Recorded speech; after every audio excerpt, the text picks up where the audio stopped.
think it depends on the scale of your POC. If you're running the POC just internally, it's hard to actually run out of money just by using it internally. But if you're planning to put your POC somewhere into production, you need to be more cautious about it, how people are using it.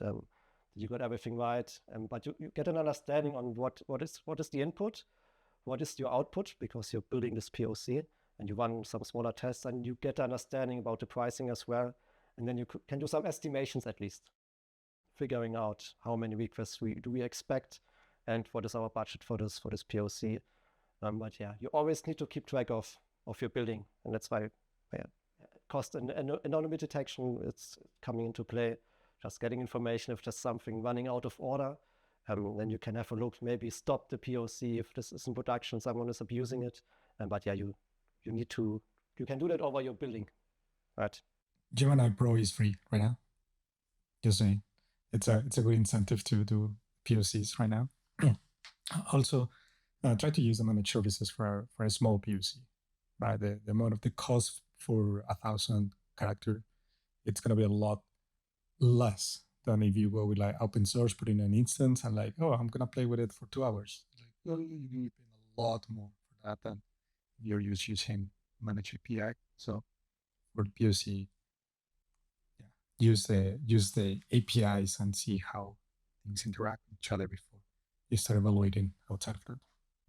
Are companies like doing any strict waitlisting? Like, is it, like like I think with Apple, they did their Vision Pro, whatever they're calling it. They had like a limited amount of early adopters they're releasing it to, or they're selling it to, or they gave it to the test.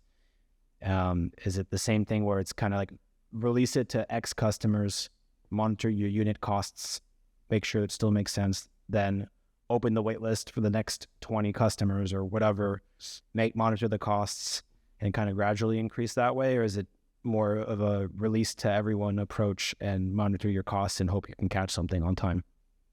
I think it depends how large your user base is. If you're a company like Facebook, you'll probably roll it out slowly. But if you're a smaller startup with maybe 20, 50 customers, why not rolling out to all of them if you would like to?